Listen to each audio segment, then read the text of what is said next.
रात 10 बजे के करीब शहर में कर्फ्यू लगा दिया गया, लेकिन रात भर शहर के मुख्तलिफ इलाकों से फायरिंग की आवाज़ें सुनाई देती रहीं। उन दोनों को 3 दिन तक अमृतसर में रहना पड़ा। इस दौरान उन्होंने सरदार जी के घर से बाहर कदम नहीं निकाला था। गोरबख्श सिंह की हालत पहले से बेहतर थी। बूढ़ा सरदार उनका बेहद शुक्रगुजार था कि उनकी वजह से गोरबख्श सिंह की ज़िंदगी बच गई थी। चौथे रोज़ वो सुबह ट्रेन से दिल्ली रवाना हो गए। दिल्ली में पहली रात उन्होंने रेलवे स्टेशन के करीब ही एक छोटे से ऐसे होटल में गुजारी जहां 5-10 रुपए में चारपाई और बिस्तर मिल जाता था। रेलवे स्टेशन के करीब ऐसे होटलों की कमी बिल्कुल नहीं थी और यहां आमतौर पर वो लोग रहा करते थे जो दिन भर शहर के मुख्तलिफ हिस्सों में मेहनत मजदूरी करते या जिनका कोई ठिकाना नहीं था। सुबह सवेरे वो लोग उठकर सब्जी मंडी की तरफ रवाना हो गए। वो दोनों पहली मर्तबा दिल्ली आए थे। लोगों से रास्ता पूछकर वो चलते रहे। सब्जी मंडी अगरचे रेलवे स्टेशन से ज़्यादा दूर नहीं थी, लेकिन उन्हें वहां पहुंचने में 1 घंटा लग गया। सब्जी मंडी का कारोबार इस वक्त अरूज पर था। हू हा के शोर में कान पड़ी आवाज़ सुनाई नहीं दे रही थी। फलों का सेक्शन अलग थलग था। वो लोगों से पूछते हुए उस तरफ निकल गए। यहाँ लातादार ट्रक बेतरतीबी से खड़े थे। ट्रकों पर भी माल लदा हुआ था और इनके करीब जा बजा फलों की पेटियों के अंबार लगे हुए थे। लाट की लाट नीलाम हो रही थी, बोलियां लग रही थीं और लाखों के नोट हाथों तब्दील कर रहे थे। एक तरफ बहुत बड़ा शेड सा बना हुआ था, यहाँ माल भी भरा हुआ था और आड़तियों के दफ्तर भी थे। दफ्तर क्या था, इस शेड के नीचे इंतज़ामिया ने आड़तियों को थोड़ी थोड़ी जगह अलाट कर रखी थी। किसी ने मेज़ कुर्सी लगा रखी थी और कोई चांदनी दर्री या चटाई बिछाए बैठा था। शेड के सामने आड़तियों के नामों के बोर्ड भी आवेज़ा थे।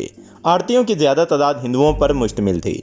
तारिक और सलीम बोर्ड पढ़ते रहे, लेकिन बाबू महफूज के नाम का बोर्ड इन्हें कहीं भी नज़र नहीं आया।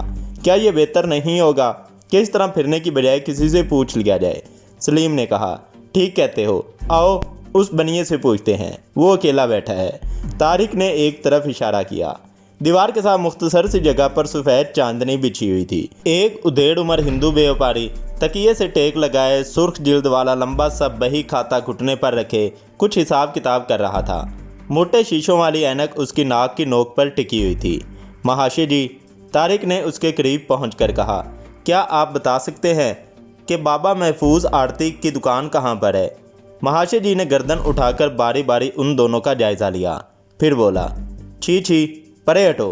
वो होंठ सिकुड़ते हुए बोला, अरे भाई मियाँ, यहाँ इतना कमाते हो, कपड़े तो ढंग के पहन लिया करो। मैंने तुमसे बाबू महफूज का पता पूछा था। तारिक ने कहा, आगे जाओ, 5-6 थड़े छोड़कर वहाँ तुम्हें मिल जाएगा। बिनिया ने एक तरफ इशारा किया। वो आगे बढ़ गए। आखिर एक जगह उन्हें बाबू महफूज कश्मीरी आड़ती के नाम का छोटा सा बोर्ड नज़र आ गया। बाबू महफूज को वो पहचानते तो नहीं थे, लेकिन उनका अंदाज़ा था जो शख्स एक छोटी सी मेज़ के पीछे कुर्सी पर बैठा हुआ था, वही बाबू महफूज था। इस वक्त 3-4 आड़ती और भी वहाँ बैठे हुए थे। तारिक और सलीम कुछ देर तो उन आदमियों के वहाँ से हटने का इंतज़ार करते रहे, लेकिन जब उनमें से कोई भी नहीं हिला तो वो दोनों आगे बढ़ गए। क्या है, यहाँ क्यों खड़े हो? बाबू महफूज ने घूरती हुई निगाहों से उनकी तरफ देखा। हमें सेठ दौलत राम ने भेजा है सेठ। तारिक ने एक कदम और आगे बढ़ते हुए कहा। इसके साथ ही उसने गिरेबान का ऊपर वाला बटन खोल दिया और गले में पड़े हुए गंडे को उंगलियों से मसलने लगा। कौन सेठ दौलत? बाबू महफूज कहते कहते रुक गया। उसकी नज़रें तारिक के गले में सब्ज़ गिरों वाले पीले धागे पर जम गई थीं। उसने सलीम की तरफ देखा। वो भी गिरेबान खोले उसके सामने खड़ा था और उसके गले में भी ऐसा ही गंडा नज़र आ रहा था। ओ, मैं समझ गया। बाबू महफूज गहरा सांस लेते हुए बोला, सेठ दौलत राम पानीपत वाला। मैं समझ गया, बिल्कुल समझ गया। मैंने बहुत दिनों से उसकी रकम नहीं भेजी। ऐसा करो, शाम को आना तुम लोग। रकम तो तुम्हारे हाथ नहीं भेज सकता, चिट्ठी लिख के दे दूंगा। मंडी में दिहाड़ी लगा लो, मैं भी तुम लोगों को दिन भर की पगार दे दूंगा। जाओ, शाबाश। लेकिन सेठ दौलत राम ने कहा था रकम लेकर आना। दे दूंगा, रकम भी दे दूंगा, अभी तो जाओ, बाबू महफूज ने कहा। फिर बोला, ठहरो, मैं मुनीम से कहता हूँ, वो तुम दोनों को दिहाड़ी पर लगा देगा। मंडी में कहाँ ठोकरे खाते फिरोगे? बाबू महफूज ने अपने मुंशी को बुलाकर हिदायत की कि इन दोनों को काम पर लगा दिया जाए। वो लोग मुनीम के साथ चले गए और फिर दिन भर फलों की पेटियों को ढोते रहे। शाम का अंधेरा फैलने से कुछ पहले बाबू महफूज ने उन्हें अपने पास बुलवा लिया। मैं तुम्हें एक पता दे रहा हूँ, 9 बजे वहाँ पहुँच जाना। कोई बात नहीं हो सकती, लेकिन हमारे पास रहने का कोई ठिकाना नहीं है। सलीम बोला, इसका बंदोबस्त भी हो जाएगा। बाबू महफूज ने कहा और फिर अपने मुनीम को आते देखकर ऊंची आवाज़ में बोला, ये लो अपनी बघार और सेठ दौलत राम से कह देना अभी मेरे पास कोई रकम नहीं है। उसने चंद तयशुदा नोट तारिक की मुट्ठी में थमा दिए। तारिक ने मुट्ठी नहीं खोली। उसने कागज़ की एक स्लिप नोटों में लिपटी हुई देख ली थी। उसने नोट जेब में रख लिए और सलीम को इशारा करते हुए वहाँ से हट गया। उस वक़्त शाम के 7 बज रहे थे। सूरज गुरूब हो रहा था। दिन भर की मजदूरी ने उन्हें बुरी तरह थका दिया था और इन्हें भूख भी बड़ी शिद्दत से लग रही थी। उन्होंने सब्ज़ी मंडी के सामने एक मुसलमान के छोटे से होटल में बैठकर खाना खाया।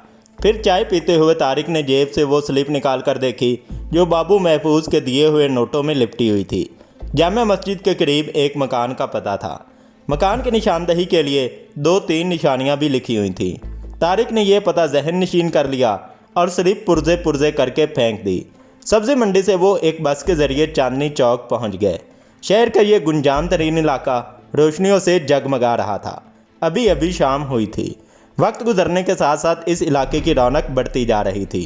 वो दोनों एमको की तरह बाज़ारों में घूमते रहे। एक सिनेमा हाउस में अमिताभ बच्चन की फ़िल्म चल रही थी। फ़िल्म शायद नई नई रिलीज़ हुई थी। अभी 8:15 बजे थे, लेकिन सिनेमा के सामने बेपनाह हजूम था। लोग लंबी लंबी कतारों में खड़े हुए थे। वो दोनों देर तक सिनेमा हाउस के सामने खड़े रहे, फिर जामिया मस्जिद की तरफ चल पड़े। जामिया मस्जिद से तकरीबन 800 गज़ आगे तारिक को पहली निशानी नज़र आ गई, हॉलीवुड बेकरी। वो बेकरी के साथ सड़क पर मुड़ गए। तकरीबन 50 गज़ का फासला तय करने के बाद दूसरी निशानी भी नज़र आ गई। इस तरह वो बड़ी आसानी से उस गली में पहुंच गए जहां वो मकान वाक़ था। उन्हें वो मकान तलाश करने में ज़्यादा दुश्वारी पेश नहीं आई। गली में इक्का दुक्का लोगों की आमदोरफ्त थी। तारिक ने आगे बढ़कर दरवाजे पर दस्तक दी। दूसरी मरतबा दस्तक के जवाब में ऊपर की मंजिल की एक खिड़की खुली। किसी ने झांक कर देखा और खिड़की बंद हो गई। इसके तकरीबन 2 मिनट बाद दरवाज़ा खुला और एक बूढ़ा शख्स सामने आ गया। किससे मिलना है? कौन हो तुम लोग? बूढ़े ने पूछा। हम मुसाफिर हैं, सर छुपाने को जगह चाहिए, तारिक ने जवाब दिया और गले में पड़ा हुआ गंडा उंगलियों में मसलने लगा। डेवड़ी से आने वाली रोशनी में उन दोनों के गले में पड़े हुए तागे के गंडे साफ नज़र आ रहे थे। आओ अंदर आ जाओ। बूढ़ा रास्ते से एक तरफ हट गया। उनके अंदर दाखिल होते ही बूढ़े ने दरवाज़ा बंद कर दिया और उनकी रहनुमाई करता हुआ एक कमरे में आ गया। उस अलमारी में कपड़े रखे हैं। ये गुसल खाना है। तुम लोग अपने हुलिये दुरुस्त कर लो, मैं खाना तैयार करता हूँ। बाबू महफूज भी थोड़ी देर में आने वाले होंगे, बूढ़े ने कहा। खाना हम खा चुके हैं, सिर्फ चाय पिएंगे, तारिक ने कहते हुए आगे बढ़कर अलमारी खोल दी। बूढ़ा गर्दन हिलाता हुआ कमरे से बाहर निकल गया। तारिक अलमारी की तरफ मुतवज्जा हो गया, जिसमें हैंगरों पर मुख्तलिफ किस्म के मर्दाना कपड़े टंगे हुए थे। ज़्यादातर पैंट शर्ट्स थीं। तारिक ने अपने लिए ग्रे रंग की पैंट और चेक की शर्ट मुंतखब की और बाथरूम में घुस गया। आधे घंटे के बाद वो दोनों तैयार होकर बैठ गए। बूढ़े ने चाय लाकर उनके सामने रख दी। चाय पीते हुए तारिक की नज़रें दीवार गिर कलाक की तरफ उठ गईं। 9:35 हो चुके थे, लेकिन बाबू महफूज अभी तक नहीं आया था, जबकि उसने 9 बजे पहुंचने के लिए कहा था। 15 मिनट मज़ीद गुजर गए। फिर दरवाजे पर दस्तक की आवाज़ सुनाई दी। 2 मिनट बाद बाबू महफूज कमरे में दाखिल हुआ। वो दोनों उसे देखकर खड़े हो गए। माफ़ करना दोस्तों, मुझे देर हो गई। बाबू महफूज उनके सामने एक कुर्सी पर बैठते हुए बोला। घर से तो ठीक वक्त पर निकला था, लेकिन रास्ते में एक कार को अपने ताक़ुब में देखकर मुझे मोहतात हो जाना पड़ा। यहाँ पर हम लोगों को बहुत मोहतात रहना पड़ता है। कश्मीर में जब से तहरीक आज़ादी ने ज़ोर पकड़ा है, उस वक़्त से यहाँ रहने वाले कश्मीरियों की निगरानी की जा रही है।